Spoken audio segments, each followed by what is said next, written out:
Bom, gostaríamos agora de partir para a análise do panorama brasileiro. Para compor a mesa Bem-Estar na Era Digital no Contexto Brasileiro, convidamos ao palco a senhora Daniele Kleiner Fontes, gerente de bem-estar do Facebook Brasil, que fará a moderação da atividade. A responsável pela pesquisa TIC Kids Online Brasil, do CETIC-BR, NIC-BR, Luísa Dib. O psiquiatra e pesquisador da Universidade Federal do Rio Grande do Sul, Dr. Daniel Spritzer. A presidente da Sociedade Brasileira de Pediatria, doutora Luciana Rodrigues Silva, e a coordenadora de políticas de classificação indicativa da Secretaria Nacional de Justiça, do Ministério da Justiça e Segurança Pública, senhora Patrícia Grace Osório. Bom, passo a palavra, então, para a nossa moderadora, a senhora Daniele Kleiner. Bom dia a todos. Queria agradecer a presença desse time incrível para discutir um assunto tão importante. Como eu falei um pouco na minha abertura, eu acho muito saudável e feliz trazer esse tema para a gente discutir hoje, porque eu particularmente fico bastante contente de ver essa evolução na discussão de segurança digital para incluir também o well-being, né, ou bem-estar digital. Tem muitas definições sobre o que seria bem-estar digital, acho que é um debate ainda em processo, como a própria Sandra colocou.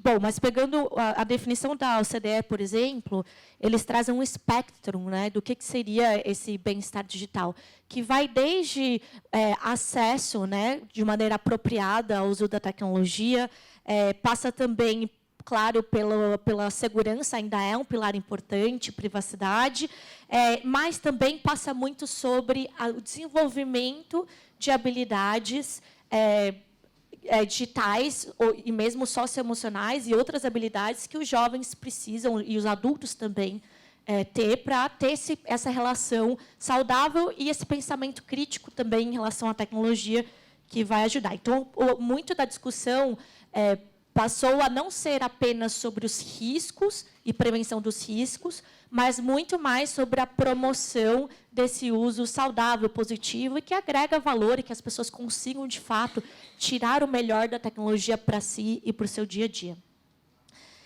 E, nesse sentido, a ideia do painel é discutir mesmo o contexto brasileiro. E mesmo, só para fazer também um parênteses, que eu não falei na abertura, o Facebook também vem acompanhando, a indústria vem acompanhando essa discussão muito de perto. A gente vem seguindo o que os especialistas vêm falando, e do nosso lado a gente também tem implementado várias mudanças nesse sentido. Inclusive, uma das campanhas que a gente trouxe hoje para mostrar para vocês é o Digital Sem Pressão, que trabalha justamente os temas de como ter uma relação mais saudável dos adolescentes em relação ao Instagram especificamente.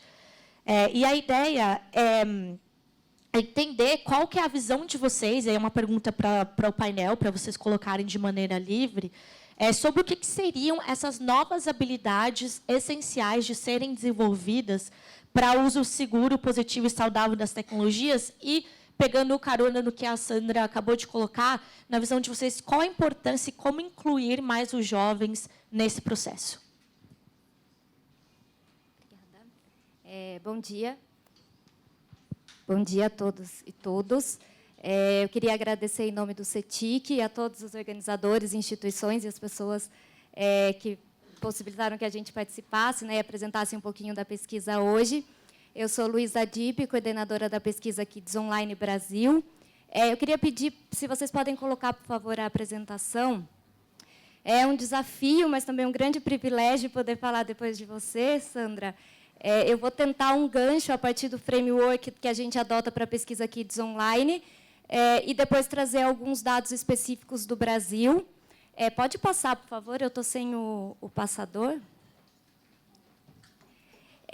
Esse é o framework que a gente adota para realizar a pesquisa no Brasil, e também ela é realizada em muitos outros países do mundo. A gente tem uma rede global e uma rede europeia. Inclusive, hoje, né, o Dia da Internet Segura, a Europa está lançando o relatório sobre o uso da internet por crianças e adolescentes em 19 países.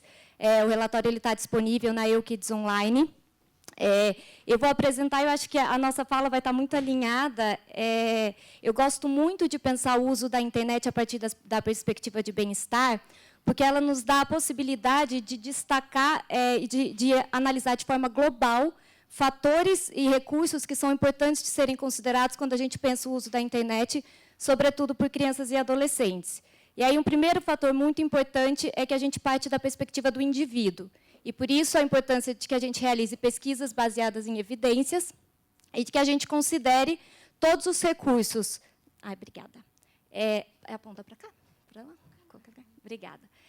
Que a gente considere todos os recursos materiais e simbólicos que vão impactar tanto o uso que essa criança e esse adolescente vão fazer da internet, quanto a percepção que ela possui sobre o seu bem-estar. Além da perspectiva do indivíduo, a gente tem que considerar que esse indivíduo está inserido em contextos, em uma série de contextos, e, por isso, a análise sobre o bem-estar ela é multinível. E aí a família, a relação que ela possui com os pares, com a comunidade e a própria ecologia digital vão impactar a percepção que ela tem sobre o seu bem-estar e sobre o uso que ela faz da internet.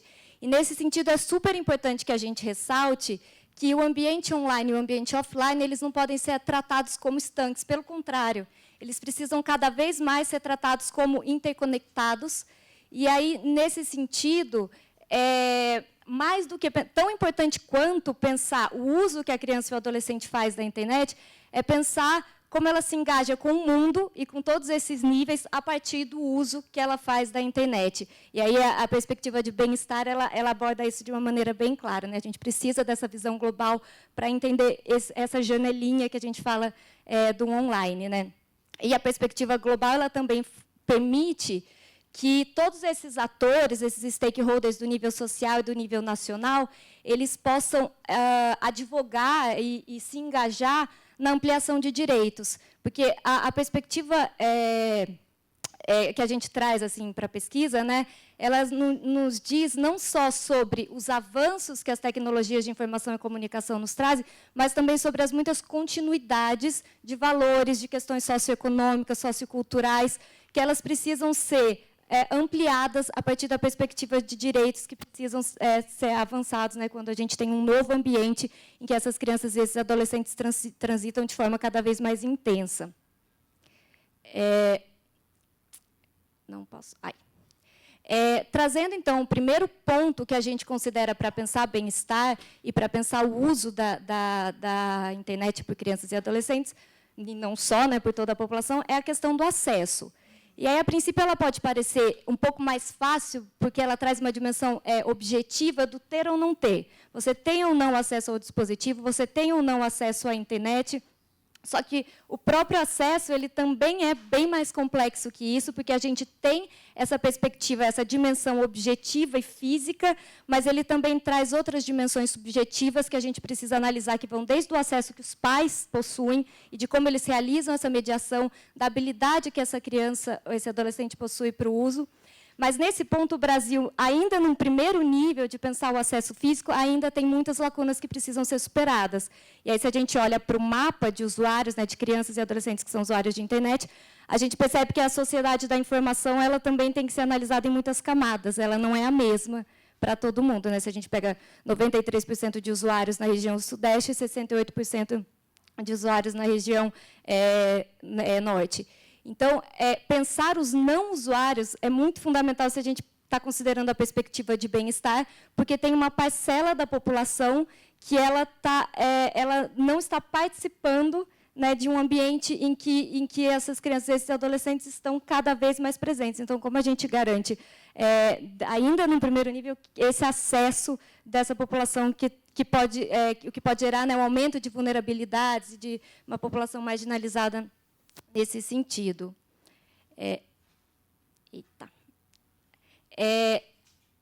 Depois do acesso, uma grande questão que a gente tem para a nossa pesquisa é o que essas crianças e adolescentes fazem online, e se, e como, e quanto o que elas fazem impacta a percepção que elas têm sobre o bem-estar. E, no caso brasileiro, o que a gente percebe é que as principais atividades que crianças e adolescentes realizam, elas estão associadas a atividades multimídia, atividades de educação e de sociabilização, comunicação. Então, sim, a internet cria muitas oportunidades, e ainda que a gente ressalte riscos que aparecem online, porque, sim, são lacunas que a gente precisa considerar enquanto stakeholders que pensam a segurança e o uso seguro de crianças e adolescentes, o uso para essas finalidades, que são grandes oportunidades, ele ainda aparece como predominante, né?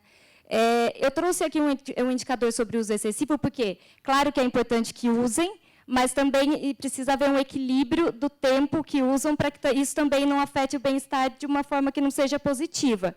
Nesse caso dos indicadores que eu trouxe, eles já aparecem como tendo impactado de uma forma não muito positiva o bem-estar. Deixou de comer, deixou de estar com a família, deixou de estar com os amigos. Mas é importante também que a gente considere, nesse caso de uso excessivo, assim como no caso de ansiedade, que foi tratado na mesa anterior, que a percepção do usuário ela é muito fundamental, e da criança e do adolescente. E, por isso, a evidência que parta da voz da criança e do adolescente. Porque, talvez, a percepção do adulto sobre aquele uso como excessivo, em alguns casos, não seja a real percepção da criança sobre o seu bem-estar, o que não significa que isso não precisa ser olhado com atenção. Mas também por fato de que a mediação é algo muito determinante, porque entender, além do tempo em que se passa online, o que se faz online, né? Então, o uso excessivo tem que ser considerado, mas a qualidade desse uso também tem que ser considerado, e, por isso, a participação dos pais e dos responsáveis e o diálogo para entender essa presença online ele é muito determinante.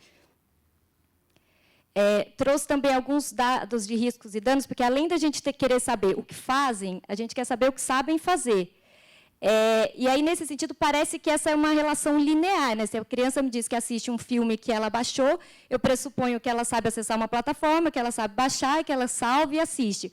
Mas nem sempre essa relação entre o que ela diz fazer e o que ela sabe fazer é linear. Por exemplo, se me diz que busca conteúdos na internet, não necessariamente ela possui aquela habilidade para lidar com aquele conteúdo, principalmente quando são conteúdos de risco, mas também conteúdos informativos. E aí a gente tem alguns conteúdos que a gente coloca como sensíveis, que essa criança ou adolescente podem acessar. Formas para ficar muito magra, forma para cometer suicídio, forma de machucar a si mesmo. Então, a gente precisa de um olhar atento a isso, e aí eu trago a distinção também por gênero, porque, geralmente, para esses casos, meninas elas estão mais expostas do que os meninos a esses conteúdos. São temas que a gente precisa olhar com atenção, mas a gente também não sabe, pode ser que, em alguns casos, o contato com esse tema seja para participar de uma rede ou de uma comunidade em que ela se informe, que ela se engaje. De qualquer forma, são temas que merecem atenção.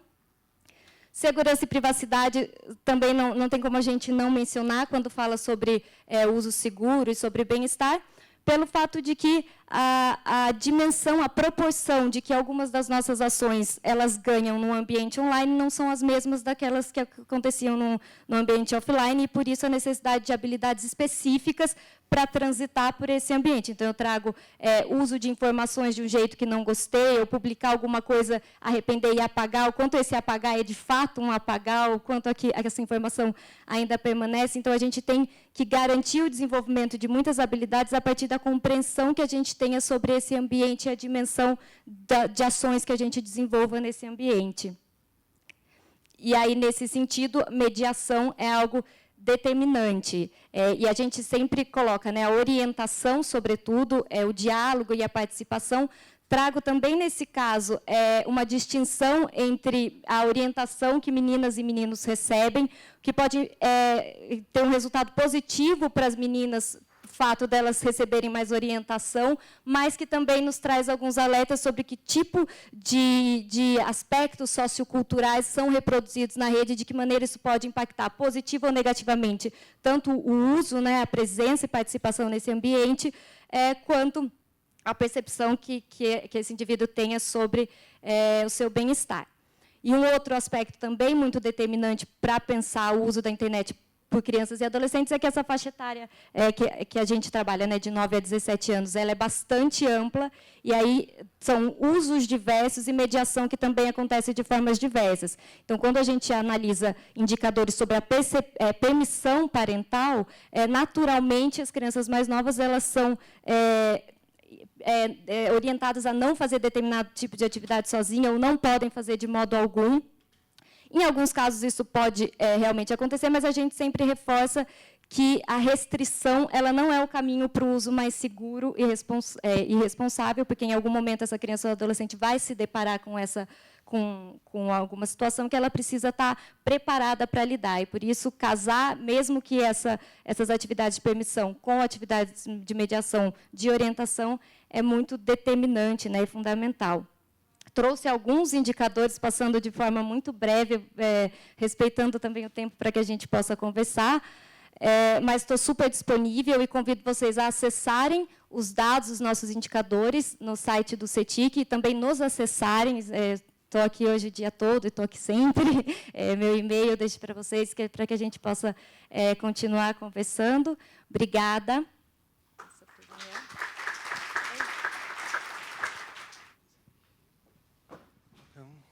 Bom dia a todos. É um grande prazer, assim, para mim estar participando dessa atividade. Eu queria agradecer o convite, né, de estar aqui. E eu vou falar um pouquinho sobre, na verdade, um uso problemático de jogos eletrônicos, né? Então, vou puxar um pouquinho mais caricaturalmente para o lado do mal-estar, né? Na verdade, não relacionado tanto aos jogos, mas ao jogar, né, ao jeito de jogar, que acho que é uma questão muito importante. E vou tentar trazer o que a gente tem de informações, de evidências, e trazer um pouco sobre essa realidade no nosso contexto. Então, para começar, né, eu acho sempre super importante nesse assunto dizer que a gente tem que tentar ser muito mais aberto, né, e qualquer tentativa, né, ou qualquer pessoa que a gente vê falando que os jogos eletrônicos então são a causa de toda a violência que a gente está vendo no mundo, né, que isso realmente a gente tem que ter muito cuidado com essas afirmações, elas são muito equivocadas e não têm base científica nenhuma, né. Já existia uma grande violência urbana no Brasil, mesmo antes das pessoas começarem a jogar GTA, e já existia terrorismo no mundo muito antes do Counter-Strike. Então, não dá para a gente ficar achando que esses jogos são as causas de todos os problemas que a gente tem hoje no nosso país e, na verdade, no mundo inteiro, e que vão destruir essa civilização maravilhosa que a gente construiu, né? Mas, assim, os jogos digitais são hoje a principal forma de entretenimento, né, a principal atividade de lazer de crianças, adolescentes e também adultos no mundo inteiro. E, claro, como todas as formas de brincar, eles seguem determinados aspectos da nossa cultura, né? Então, a gente está numa cultura muito mais digital, os jogos vão ser mais digitais, a gente está numa cultura muito mais indoor, né? A gente está muito mais dentro de casa, os jogos também passam a ser feitos, né, nesse ambiente. Tá?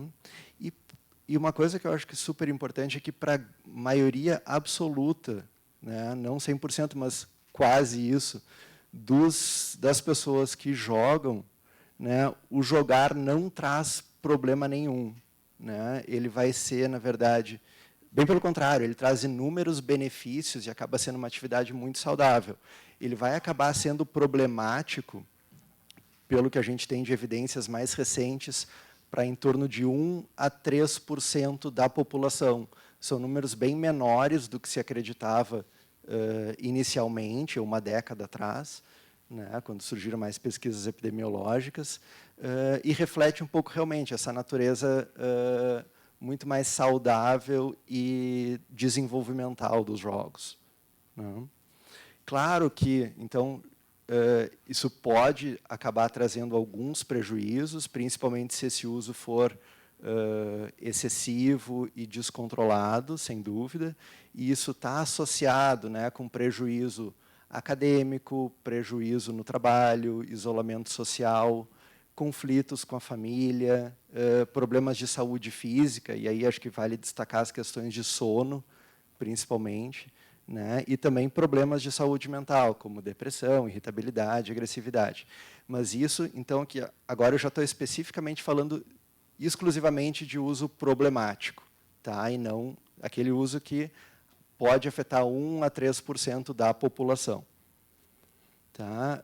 Nesse sentido, a gente teve um avanço muito importante nos últimos anos, né, que foi a inclusão do gaming disorder, né, ainda não tem uma tradução oficial para o português, na 11ª edição da Classificação Internacional de Doenças, da Organização Mundial de Saúde, né, que buscou essa classificação de uma maneira muito rigorosa em termos de evidência científica e acaba caracterizando. Então, por essa classificação, o gaming disorder é caracterizado pelo seguinte, né? Então, primeiro, por um padrão de jogo persistente ou recorrente, né, que geralmente dura mais de 12 meses, e que é constituído por perda de controle, então a pessoa não consegue controlar o uso, não consegue controlar a hora que ela vai começar a jogar, não consegue parar de jogar na hora que tem que parar, não consegue diminuir o uso quando está vendo que está tendo problemas já por causa disso. Isso passa a ser a prioridade absoluta na vida da pessoa, não só em relação a outros hobbies, mas em relação a atividades essenciais, né, como dormir, estudar, se alimentar, passar tempo com a família e com os amigos, né? E acho que o mais importante aqui é que é obrigatório a presença de prejuízo, né? Se a gente não tem um prejuízo claro, né, relacionado a esse comportamento, certamente a gente não está falando de um transtorno mental, né? Então e sim provavelmente de algum comportamento natural, benéfico, saudável para a maioria que é assim como é para a maioria das pessoas, tá? Então essa presença do prejuízo ela é fundamental nessa questão. Uma outra questão muito interessante dessa classificação da OMS é que ela tira o foco especificamente do jogo. Então o jogo não é o grande problema, não é um vilão, né? O jogador também não é um vilão, não é uma pessoa doente ou que só vai jogar demais quando já está também com algum outro problema, e ela coloca o foco no jogar, né, que acho que é o jeito com que essa pessoa joga esse jogo, né? Então, é essa interação, e principalmente as qualidades desse jogar, e não necessariamente o tempo, única e exclusivamente, de jogo. O tempo é importante, claro que é, quanto mais tempo a pessoa joga, maior o risco, quanto menos tempo, menor o risco, isso todos os estudos praticamente mostram, mas ele não é um critério diagnóstico que pode ser usado para a gente dizer quem joga de modo problemático e quem joga de modo não problemático. Tá?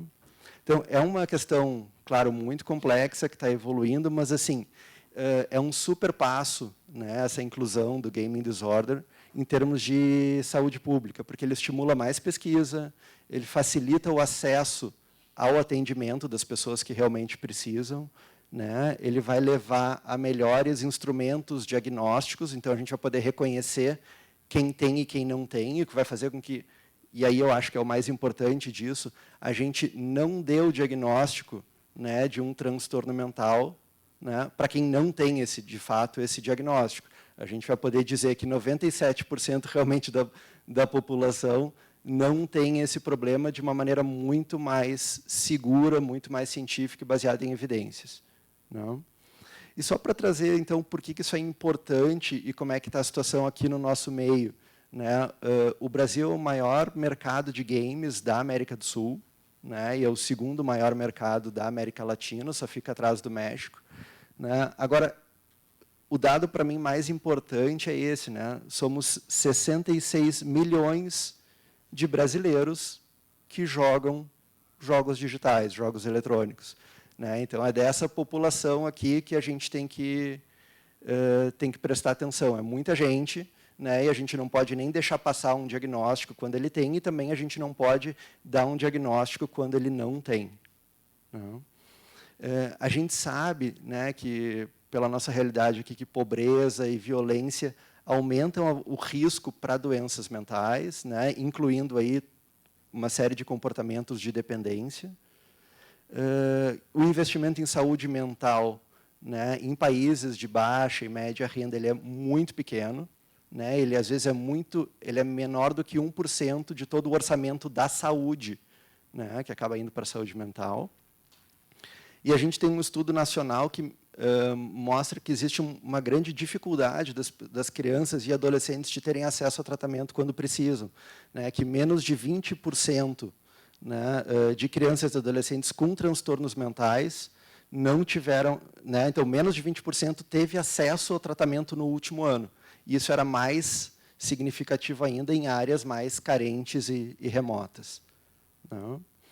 E eu queria só deixar algumas ideias também, né, em relação, quando a gente vai então pensar em estratégias de prevenção, né, que é extremamente fundamental que elas sejam baseadas em evidências, né, e principalmente assim para diferenciar o que é gaming, o que é o jogar, do que é o gaming disorder, o jogar de modo problemático, né, porque a gente não vai aqui fazer achar que todo mundo que joga está em risco, não faz sentido, né, a gente começar a fazer uma estratégia para evitar que as pessoas joguem. Né? A gente tem que fazer uma estratégia para evitar que as pessoas joguem de modo problemático, e aí não é para toda a população. Né? E uma outra coisa muito importante é que a gente tem que tentar também aumentar a conscientização sobre o problema, mas sem aumentar o estigma, sem colocar o jogo como uma coisa ruim, negativa, só prejudicial, e muito menos falar mal dos jogadores, porque isso aumenta o estigma e isso diminui a busca pelo atendimento. Né? Então, a gente está dando um tiro no pé nesse sentido. E uma outra coisa que, para mim, é muito importante, eu achei linda a apresentação, né, anterior, né, que assim, a gente, quando vai fazer estratégias de prevenção de uso problemático de jogos, a gente tem que incluir quem mais entende desse assunto, que são os próprios jogadores. Né? São eles que realmente vão nos ajudar a entender melhor esse fenômeno e planejar estratégias que, para eles, realmente vão funcionar de uma maneira mais efetiva. Tá? Então, a gente precisa de pesquisa, né, de pesquisa de qualidade, porque, senão, as estratégias de prevenção ou todas as medidas, né, as tomadas de decisão em saúde vão ser muito mais baseadas em princípios ideológicos do que em evidências científicas, e a gente vai acabar também não sabendo como avaliar o resultado também dessas intervenções, se eles são confiáveis ou não. Tá? Então, eu, além de agradecer de novo a participação nesse evento, eu vim aqui também para fazer um pedido, né, realmente de a gente poder trabalhar mais de modo colaborativo e juntar esforços nesse sentido, porque realmente a gente lida com essa dificuldade de poder fazer pesquisa no nosso país, e acho que é fundamental que a gente possa trabalhar junto, estar junto, para tentar superar um pouco essas dificuldades. Tá? Então, obrigado pela atenção.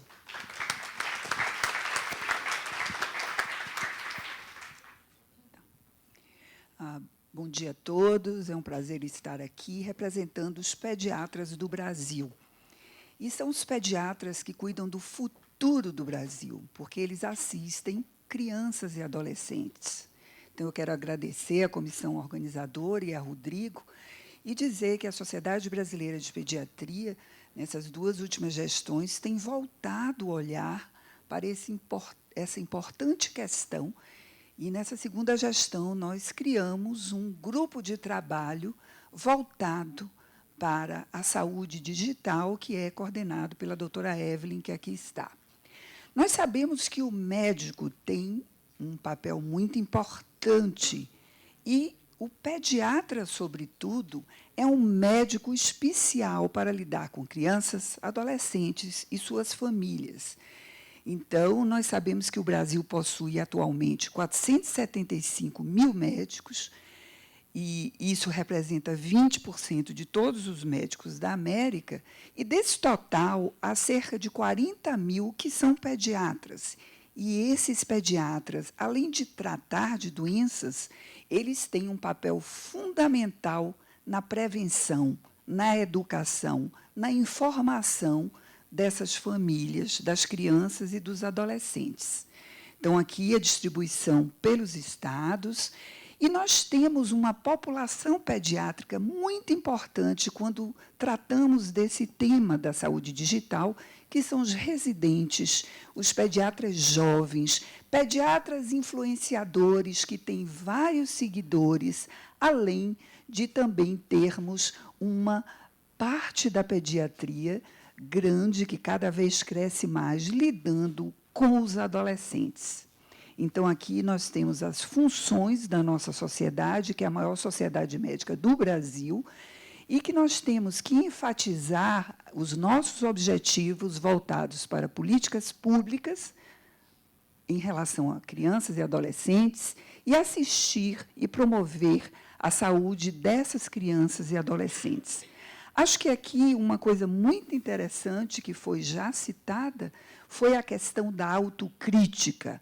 E eu coloco junto disso mais três questões importantes que nós precisamos refletir com relação à saúde digital, que é como é que nós podemos incentivar as nossas crianças e os nossos adolescentes a ter, além de autocrítica, autoestima, desenvolver o autocuidado e fazê-los entender a questão das decisões por impulso e o controle do seu próprio corpo, da sua escolha. Eu acho que nós temos que caminhar nesse sentido junto a todas as instituições que estão aqui e, sobretudo, junto com os professores, os pediatras e as famílias. Então, nós temos que olhar esses indivíduos desde a fase escolar, desde a fase de adolescência, porque são indivíduos que estão expostos a uma questão nova, que tem amplas vantagens, mas que tem vários riscos que precisam ser minimizados, sobretudo enxergando o desenvolvimento cerebral da criança e do adolescente, que até 20 anos ainda está em franco desenvolvimento e que, muitas vezes, como foi já falado anteriormente, existe uma mudança na sistemática da vida desses adolescentes, dessas crianças, com multitarefas, e o excesso de mídia digital pode liberar uma série de substâncias que levam à adição e que levam a comportamentos de impulsividade. Nós temos uma série de questões na identidade digital, fatores de risco e fatores protetores que precisam ser refletidos também pelos nossos gestores públicos, pelas famílias, pelos profissionais de saúde e ensino, e entre fatores de risco que precisam ser analisados, a falta de afeto, de limites, a violência familiar, o uso de drogas, a evasão escolar, a falta de modelos e exemplos para esses adolescentes. E entre os fatores protetores, que eu acho que isso é que precisa ser estimulado por todos nós, a questão do diálogo e do respeito, das regras de convivência, dos princípios, do olhar dos cuidados, oportunidades de alternativas, desenvolvimento de valores éticos, a pediatras, os professores e as famílias. Claro que é preciso trazer os adolescentes para discutir essa questão. Como é que se fará o estímulo a esses fatores protetores? Naturalmente, isso já foi colocado sobre a dependência e sobre videogames e jogos, que precisa ser identificado pelo professor na escola, que precisa ser identificado pelos pais na família, e aqui a gente chama a atenção das distorções e dos riscos para a sexualidade.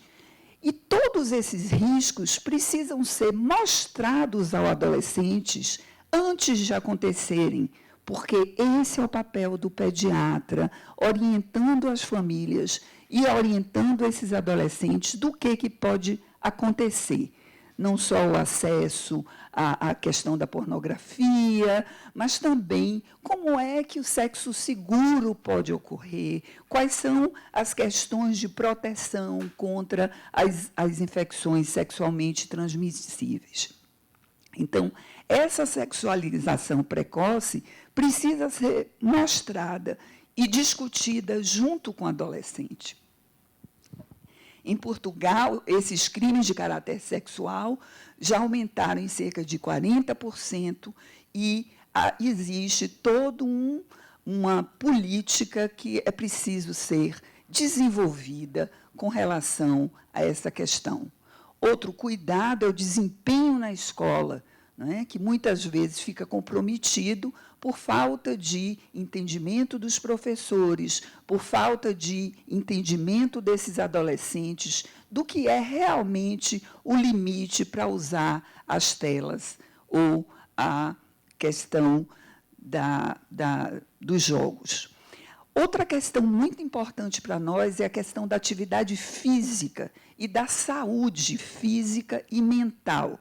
Então, isso precisa ser trabalhado junto, porque cada vez mais as crianças diminuem sua exposição à atividade física, quando nós sabemos que toda criança e adolescente deve fazer, pelo menos, uma atividade moderada, vigorosa, por 1 hora todos os dias da semana.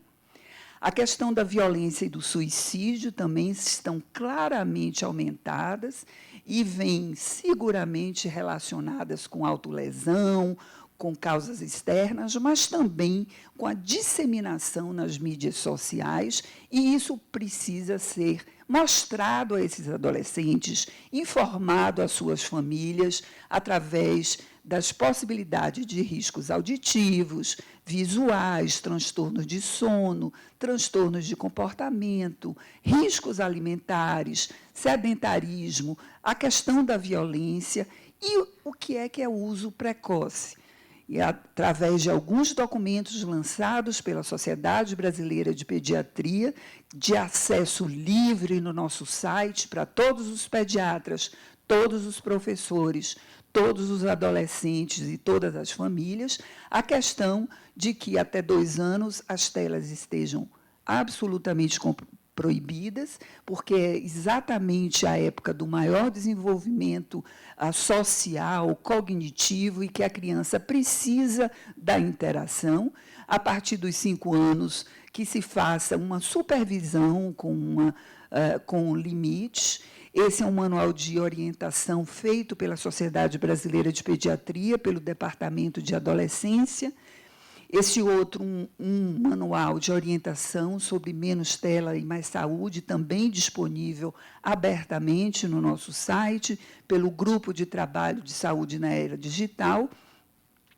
Um outro material muito interessante sobre a promoção da atividade física, benefícios da natureza no desenvolvimento de crianças e adolescentes. Então, acho que aqui eu faço uma convocação para o Facebook, para a Google, para a Vivo, para o Ministério da Saúde e da Educação, junto com a Sociedade Brasileira de Pediatria e com outras instituições que queiram fazer juntos, alguma coisa que possamos fazer voltados para os adolescentes, para as crianças, para que eles desenvolvam a sua autoestima, a sua autocrítica,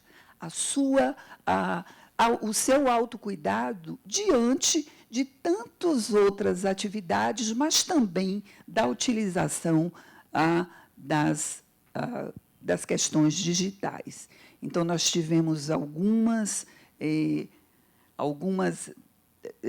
materiais na imprensa também, sabendo que o bem-estar e a saúde envolve uma série de questões, né, e que o pediatra está sendo um importante indivíduo na orientação dessas famílias, e o que fazer, informar, educar, ensinar, compartilhar.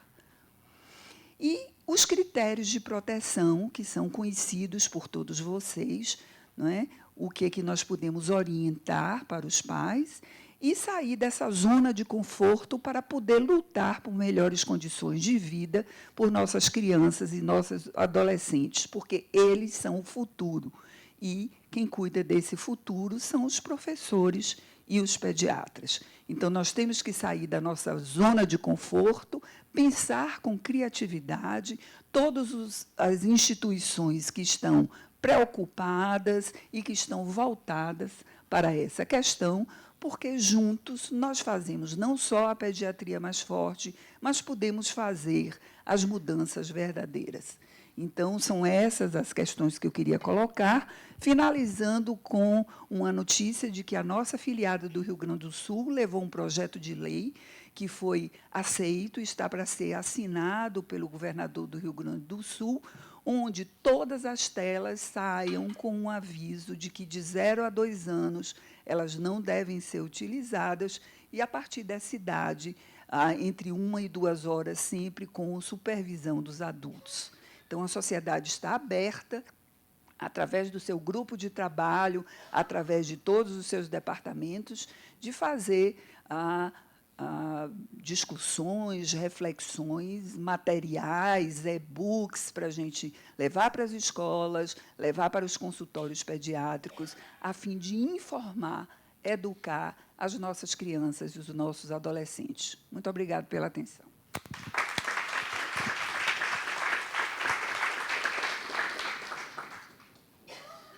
Muito bom dia a todos. Eu gostaria de agradecer imensamente a oportunidade de estar aqui, em nome do Ministério da Justiça e Segurança Pública, para tentar contribuir de alguma forma nessa temática que é muito importante para todos nós.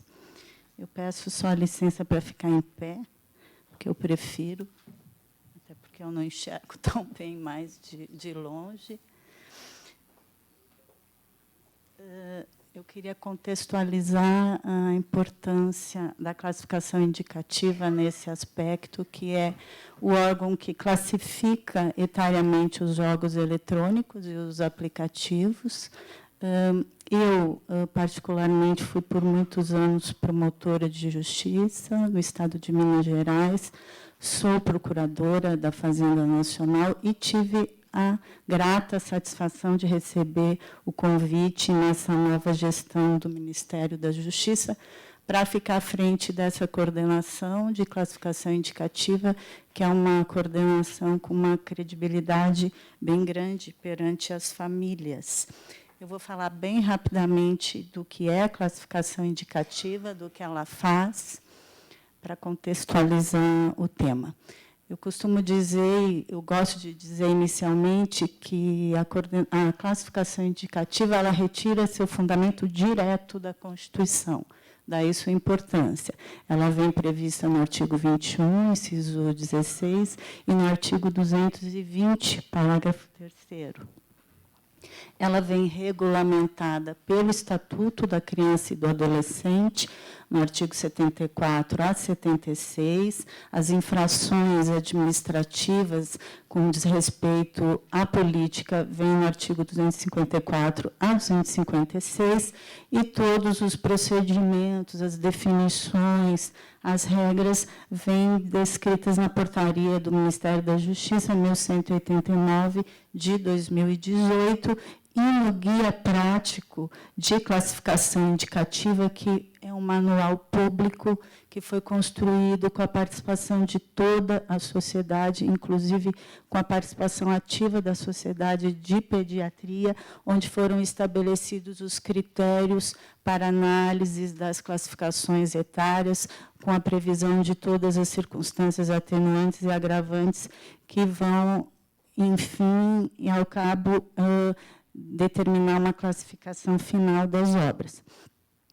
A política de classificação indicativa, portanto, ela está alicerçada nos direitos das crianças e dos adolescentes, tentando proteger de conteúdos inadequados a sua faixa etária, e aqui é importante dizer que ela não se confunde com censura. Nada, absolutamente nenhum conteúdo é censurado, é editado, não é feito nenhum juízo de valor.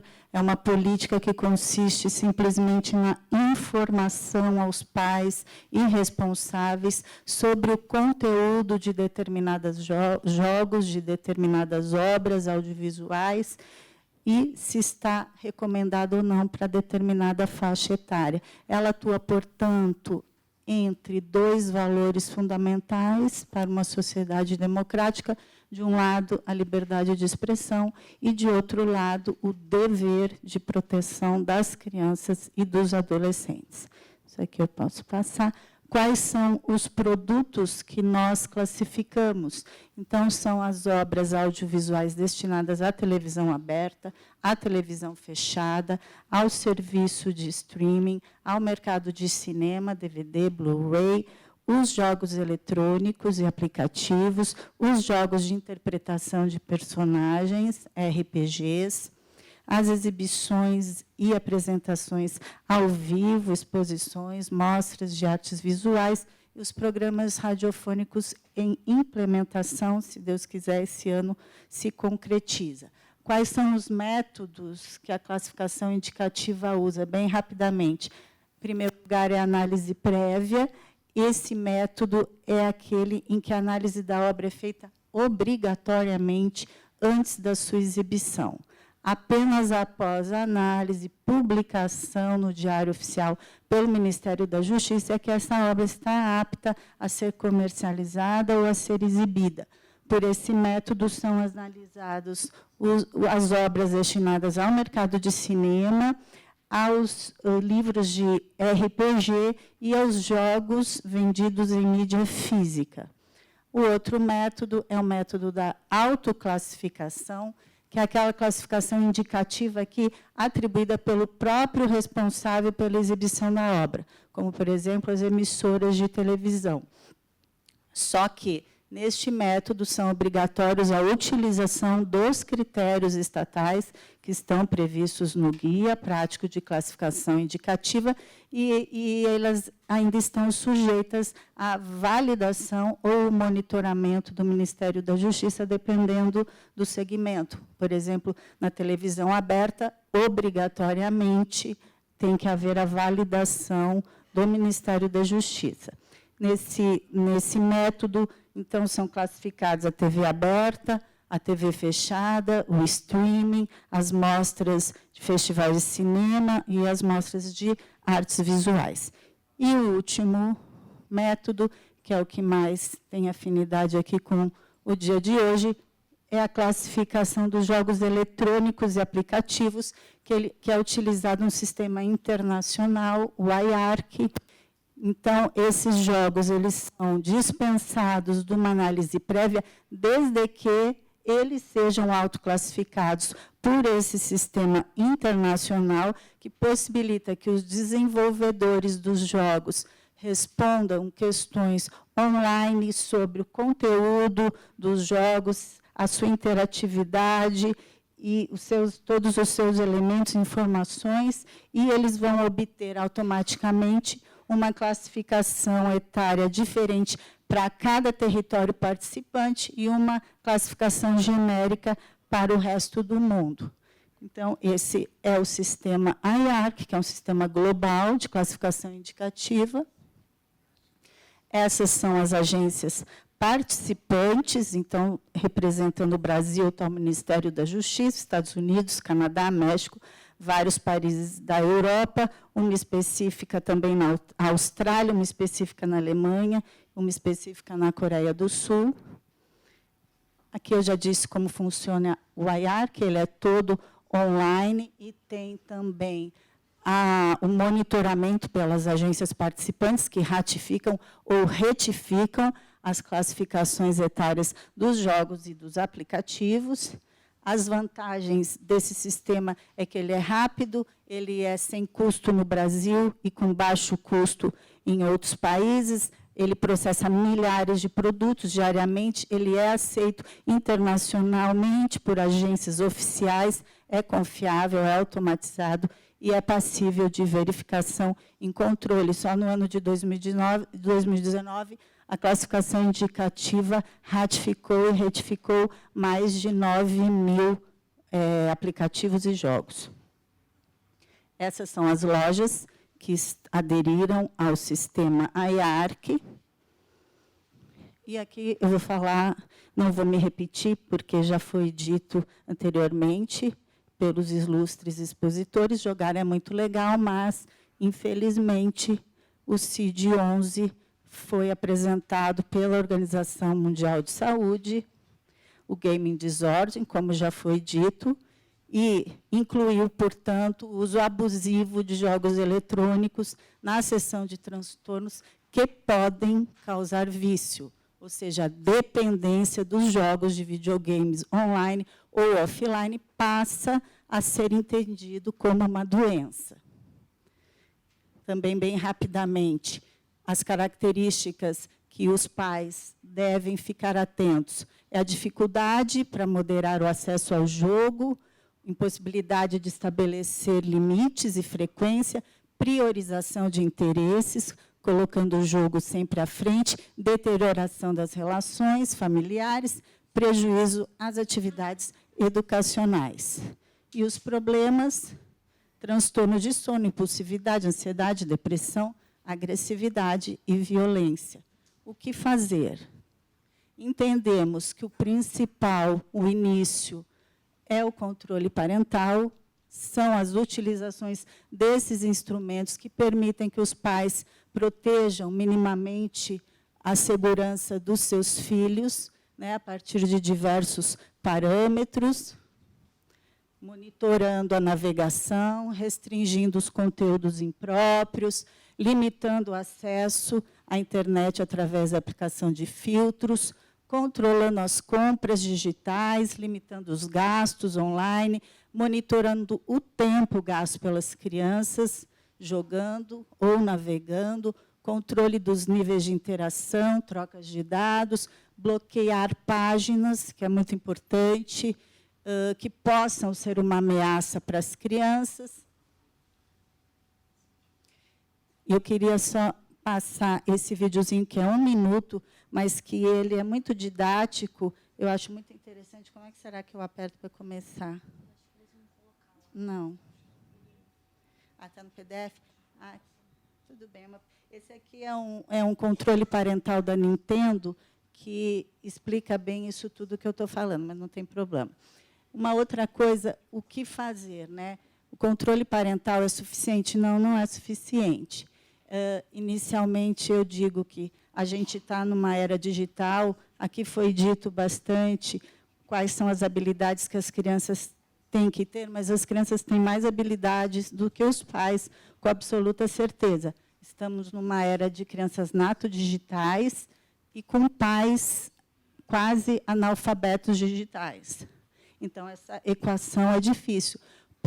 Por essa razão que deve haver políticas de auxílio, políticas públicas educacionais de como utilizar os mecanismos que existem. Eu entendo que essa responsabilidade não é só dos pais, é uma responsabilidade que tem que ser dividida entre pais, entre o Estado, entre as empresas e a sociedade civil, e não apenas só em relação aos jogos, mas também em relação às práticas de cyberbullying, exposição a conteúdos impróprios e aproximação de aliciadores, e o que podemos fazer. Então, portanto, o fortalecimento das campanhas educativas para a utilização pelos pais dos controles parentais existentes, o aprimoramento dos sistemas de controles parentais para que sejam mais acessíveis e efetivos, e aqui eu acho que a participação das empresas, eu entendo que esses controles parentais ainda são difíceis de acessos ao homem médio, eles são difíceis de serem encontrados nas respectivas plataformas, são difíceis de serem acionados, implementação de ferramentas de denúncias mais simples e difundidas.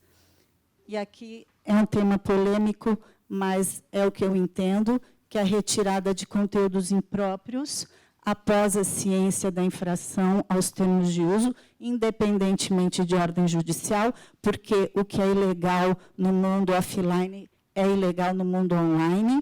Aqui não se precisa grandes coisas, o que é crime, o que é instigação ao suicídio fora da internet, dentro da internet é a mesma coisa, conteúdo pornográfico fora e dentro é a mesma coisa. Então, o que é crime e o que é ilegal não tem diferença. E eu estou falando, sobretudo, no que diz respeito à proteção da criança e adolescente, que é um direito de preservação absoluta, uma determinação absoluta da Constituição Federal.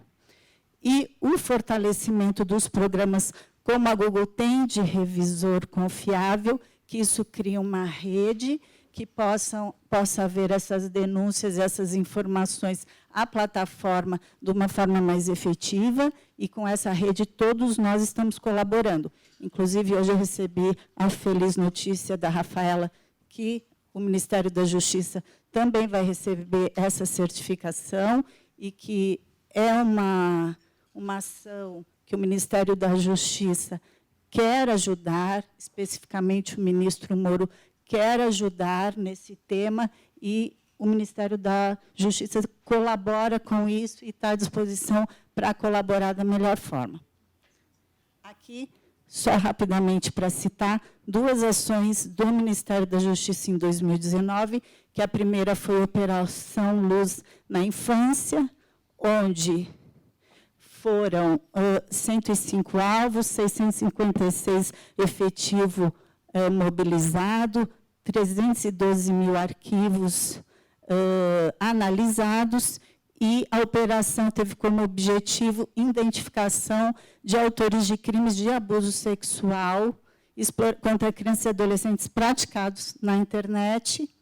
Ela foi capitaneada pela Secretaria de Operações Integradas, e essa operação 404, que foi a mais recente, que mais de 100 aplicativos foram suspensos, teve remoção de perfis de redes sociais, e mais de 210 sites foram bloqueados. Esses são os nossos endereços para denúncia. Eu digo, a gente colabora, embora não faça classificação indicativa de conteúdos, evidentemente, da internet, mas a gente recebe notícias de denúncias diariamente e tenta encaminhar para os órgãos responsáveis através do denúncia.classificaçãoindicativa@mj.gov.br, ou Serviço de Informação ao Cidadão, ou pela ouvidoria, ou pela plataforma fala.br. Muito obrigada. Muito obrigada, Patrícia. Bom, a ideia foi que cada um colocasse um pouco dentro da sua expertise, né, qual era a sua visão de bem-estar digital, que, como eu falei na introdução, é um conceito de construção ainda. E, dentro desse conceito, um debate que está muito aquecido, que tem saído muito na imprensa, até saiu recentemente uma matéria no New York Times falando sobre isso, que, aliás, eu recomendo, está excelente, sobre o tempo de uso das tecnologias, o tempo de uso de tela, né, e também das redes sociais, e como isso afeta o bem-estar, especialmente dos mais jovens. E um crescente número de pesquisadores e pesquisas vem questionando, né, se, de fato, o tempo de uso é uma medida interessante para se pensar essa relação. A título de exemplo, o Andrew Pirunsky, não sei nem se estou pronunciando corretamente, ele é diretor de pesquisa de Oxford, da Internet Institute, e ele publicou o resultado de uma pesquisa analisando quase uma década, então é uma pesquisa bastante longitudinal, com uma amostra coletada de 10 mil adolescentes. E a conclusão dele é que não há uma correlação comprovada entre o tempo, né, do uso dessas tecnologias de redes sociais com o aumento ou diminuição do bem-estar. Uma fala dele, inclusive, numa matéria do The Guardian, que diz, bem, provavelmente é melhor aposentar a ideia de que o tempo que os adolescentes passam nas mídias sociais e com a tecnologia é uma métrica significativa de influência do bem-estar deles.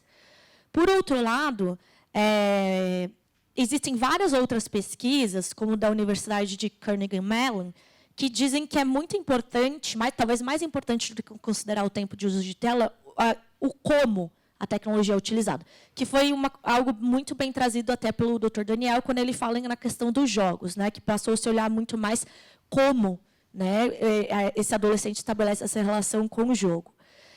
Ou seja, o como ele é muito relevante, de acordo com essas pesquisas, para determinar, né, se, de fato, essa conexão vai ser saudável ou não vai ser uma relação saudável. Então, a pergunta que eu quero fazer, com base nisso, é como vocês enxergam nessa questão do uso saudável das tecnologias e como que a gente pode incentivar esse uso saudável, pensando especialmente nos mais jovens. Eu trouxe um pouco na minha fala, né, com os indicadores sobre o uso excessivo, essa questão da gente ressaltar cada vez mais a qualidade do uso, além de pensar só o tempo do uso. Isso é super determinante. E aí, 2 aspectos fundamentais precisam ser levados em consideração. O primeiro, o fato de que a gente precisa fazer pesquisas baseadas em evidências, porque, sim, a percepção do adulto ela não é a mesma percepção que a criança tem, então a gente precisa entender o que se faz nesse ambiente, para aí, sim, ter condições de orientar. E, inclusive, quando a gente olha para indicadores de como os pais irresponsáveis eles se informam sobre o uso da criança, é uma proporção bastante significativa estar no próprio contato e diálogo com a criança para saber o que ela faz e, a partir daí, saber como esse uso pode ser mais saudável e esse tempo pode ser bem aproveitado. Claro que a gente pauta, né, um equilíbrio entre as atividades online e offline, porque é importante que, na própria dimensão de bem-estar, ainda que interconectados, esses ambientes sejam explorados de maneira equilibrada, mas considerar a perspectiva do usuário e a qualidade e o que se faz, eu acho que são os pontos principais para a gente garantir um aproveitamento na maior potência, né, das oportunidades que são criadas pelo ambiente online. Acho que essa questão do... Alô? Oi. Acho que para a gente pensar em termos de tempo de uso, né, de alguma dessas tecnologias, eu não gosto muito do conceito de tempo de tela, porque podem ser milhares de telas diferentes, cada uma com inúmeras outras possibilidades de atividades sendo realizadas. Assim, então, daqui a pouco a gente está falando de coisas muito heterogêneas, né, e aí, claro, não consegue entender nada em termos de pesquisa, não tem nenhum resultado muito confiável. Assim. Mas acho que uma das questões mais importantes é a idade da criança. Né? Então, quanto menor a criança, obviamente, maior a necessidade de ela ter uma série de outras atividades, né? E maior a importância que essas outras atividades vão ter no desenvolvimento, né, dela, e maior a importância da participação dos pais, né, ou dos cuidadores também junto com a criança. Né? Na medida que a criança vai crescendo, né, aí realmente a questão do tempo passa a ficar muito menos importante. Né? Por uma criança menor, o tempo é fundamental de ser controlado, né, porque isso vai implicar diretamente em não fazer outras coisas que são fundamentais para o desenvolvimento. Né? Num adolescente, ele já tem a possibilidade de ter mais tempo livre, cuidando das coisas do desenvolvimento e poder se divertir online como de várias outras maneiras. Né? Mesmo assim, e acho que aí é um desafio, né, para todos os pais, e sempre foi, né, desde que o mundo é mundo, de poder estar junto com o adolescente e saber o que um adolescente anda fazendo. Né? Não é só depois que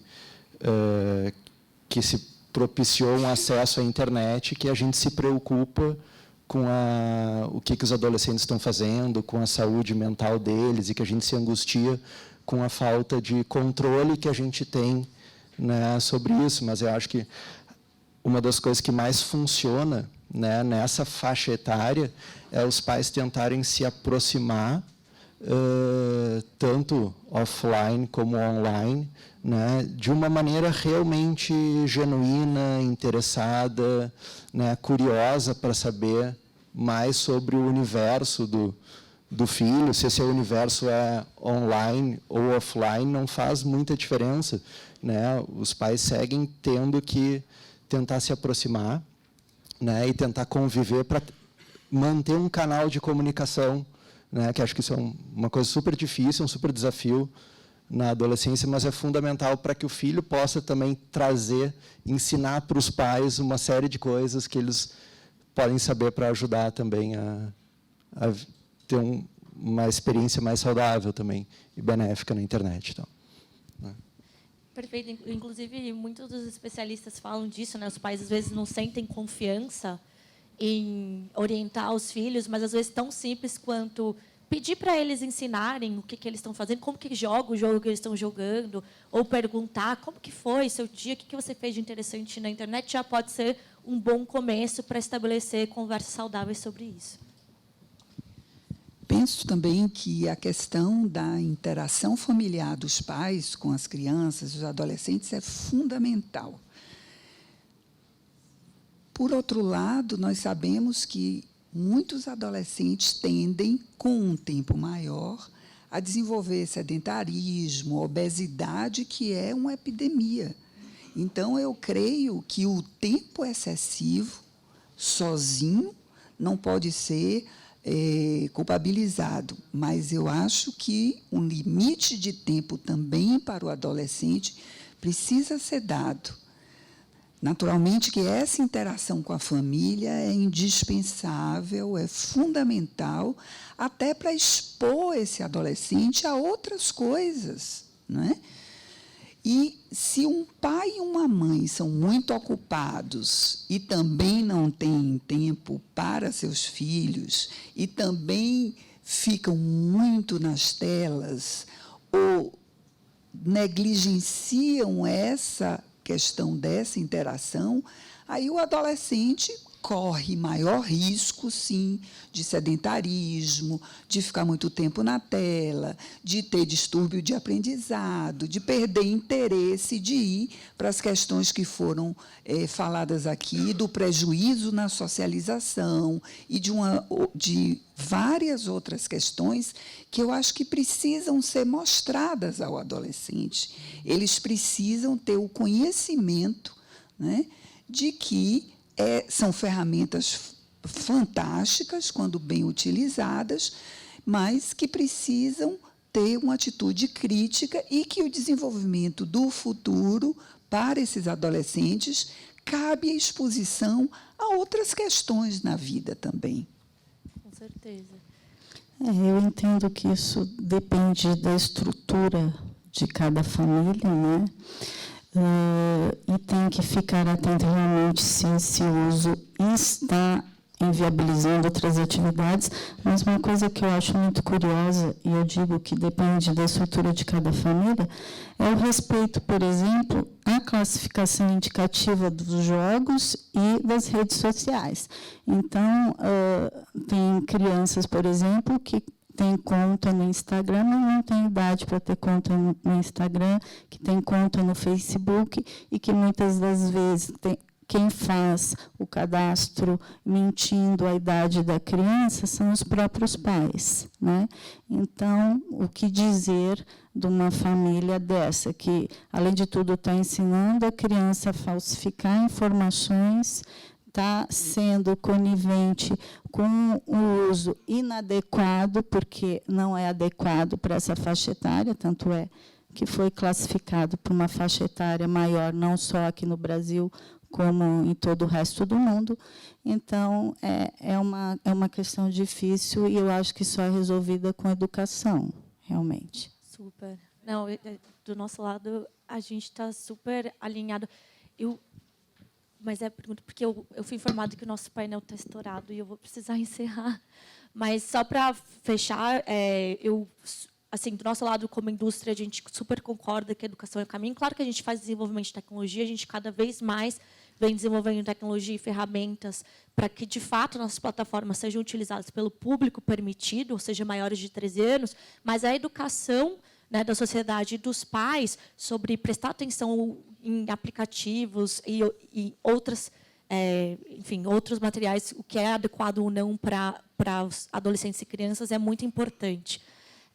Eu acho que eu queria agradecer muito vocês, o trabalho incrível que vocês fazem, que vocês trouxeram, e dizer pedir desculpas à audiência, a gente não vai poder abrir para perguntas, mas vamos estar disponíveis, acredito todos, no coffee break, no intervalo, e vamos estar bem felizes de conversar com vocês sobre esse assunto. Então, agradeço uma vez mais a presença de todos.